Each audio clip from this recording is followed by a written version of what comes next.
Welcome to Andhraprabha. Star హీరోల పారితోషికాల గురించి చెప్పాల్సిన పని లేదు. వరుసగా 2 సినిమాలు హిట్ అయితే పారితోషికం పెరిగిపోతుంది. అందులోనూ ఇప్పుడు హీరోలంతా పాన్ ఇండియా మార్కెట్లో సక్సెస్ అయితే పారితోషికం ఏ రేంజ్ లో ఉంటుందో కనిపిస్తూనే ఉంటుంది. 100 కోట్లు 200 కోట్లు అంటున్నారు. అదే కాక వచ్చిన లాభాల్లో షేరింగ్ డిమాండ్ చేసే సన్నివేశం కనిపిస్తుంది. కొంతమంది హీరోలు ముందుగా ఎలాంటి ఛార్జ్ చేయకుండా నేరుగా లాభంలో వాటా తీసుకుంటున్నారు. మరి వాళ్ళని డైరెక్ట్ చేస్తున్న దర్శకుల పరిస్థితి ఏంటి? వాళ్ళు ఏ రేంజ్ లో డిమాండ్ చేస్తున్నారు?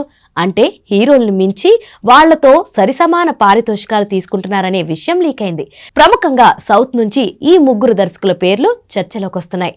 కాలీవుడ్ నుంచి అట్లీ, టాలీవుడ్ నుంచి రాజమౌళి, సుకుమార్, సందీప్ రెడ్డి వంగాలు పారితోషికంలో హీరోల్ని మించిపోతున్నారనే అంశం చర్చకొస్తుంది.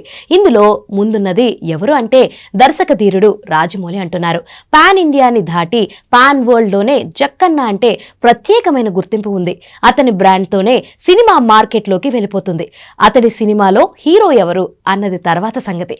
అది రాజమౌళి సినిమానా కాదా అన్నదే ముందుగా మార్కెట్ లో డిస్కషన్ కి వస్తుంది. బాహుబలి, RRR తర్వాత రాజమౌళి ఆ రేంజ్ లో ఫేమస్ అయ్యారు. ఓ సినిమా ప్రారంభమైన దగ్గర నుంచి కర్త, కర్మ, క్రియ అన్నీ రాజమౌళినే. ప్రచార బాధ్యతలు కూడా ఆయనే తీసుకుంటారు. నిర్మాత కేవలం పెట్టుబడిదారుడు మాత్రమే.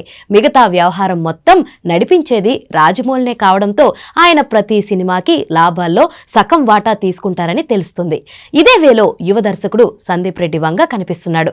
ఇతర భాగస్వామి బ్యానర్లతో కలిసి సందీప్ ప్రాజెక్ట్ ని పట్టాలెక్కిస్తాడు. అవసరం మేర తన బ్యానర్ తరపున కొంత పెట్టుబడి పెడతాడు. అర్జున్ రెడ్డి తానొక్కడే నిర్మించిన యానిమల్ మాత్రం బాలీవుడ్ నిర్మాతలతో కలిసి నిర్మించాడు. ఈ సినిమాకు గాను భారీగానే లాభాలు పొందాడు. హీరో పారితోషాన్ని మించి షేర్ అందుకున్నాడు. ఇప్పుడు ఇదే వేలో సుకుమార్ కూడా కనిపించారు.